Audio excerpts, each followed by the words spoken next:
You know what I just found out? There's this whole process for copying playlists from Spotify to YouTube Music. Can you believe it? Wait, seriously? That sounds wild. How does it even work? Is it complicated or something? It's actually pretty straightforward. You start by setting up a Python environment and cloning a repository. It feels like a tech adventure. So, you need Python and Git. That's interesting. What's the first step to get this rolling? First, you uninstall any old packages, then you clone the repo. After that, it's all about creating a virtual environment. Virtual environments are such a neat way to manage dependencies. So you end up with this isolated setup? Exactly. Then you install a couple of required packages like YTMusic Happy and TK. It's all very organized. I love it. Okay, but what about getting YouTube Music credentials? That sounds tricky. Yeah, that's the next step. You have to log into YouTube Music, inspect network requests, and copy some headers. Sounds tedious, right? Totally. But once you have those headers, you can create a credentials file. What's next after that? You run a script to generate that credentials file. If everything's good, the GUI will log you in automatically. Oh, that's a nice touch. So you don't have to keep entering your login info. What happens next? Once logged in, you can back up your Spotify playlists and liked songs into a JSON file. Pretty handy, right? I can see how useful that is. How does the actual migration from Spotify to YouTube Music happen? You just fire up the GUI and it has cool options. You can migrate all playlists or even just specific ones. Simple. So it sort of walks you through the whole process? That's so user-friendly. Exactly. You click import for liked songs and it tries to find matches on YouTube Music. It seems pretty accurate too. Wait, how does it know which songs to like?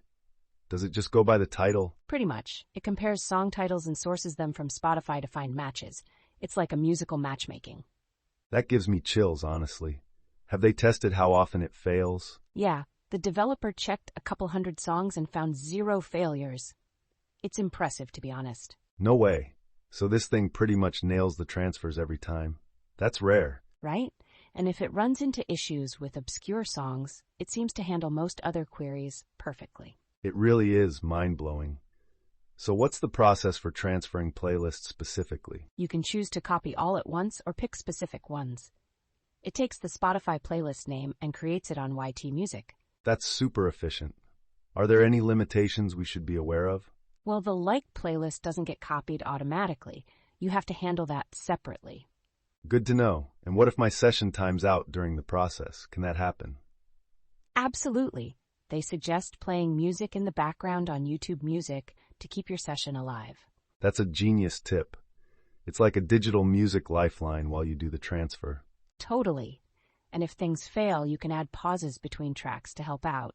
It's designed to be user-friendly. Wait, how can it be so adaptable? Are the search algorithms robust? Yup. It first looks for albums by artist, then checks for exact track names, and even has fuzzy match options. That's really interesting because it seems thorough. What happens if it can't find a match? It raises an error, but the search strategies are designed to minimize that happening overall. Wow, that's impressive. What about copying playlists? Can it handle that in a seamless way? Yep, if it finds the playlist IDs, you can run commands to copy specific playlists. Super efficient. I can see how this could save so much time. Are there any fun integrations or hacks? You can even debug by searching tracks directly on YTMusic using specific commands. That's a nice touch. It feels like a treasure hunt for music. The whole process is intricate, yet approachable. Absolutely, it's a fascinating blend of technology and music. Makes me think how valuable our playlists are.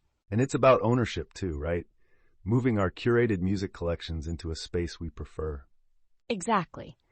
It's a way to take control over our digital music lives and enjoy our favorites wherever we go. This entire process is just an amazing example of how tech can enhance our music experience. It really is. And it makes me wonder what other tools are out there for our music journeys. That's the beauty of it. Every tech advancement opens up new avenues for creativity and personalization. And that's something worth exploring. Who knew copying playlists could lead to such deep insights?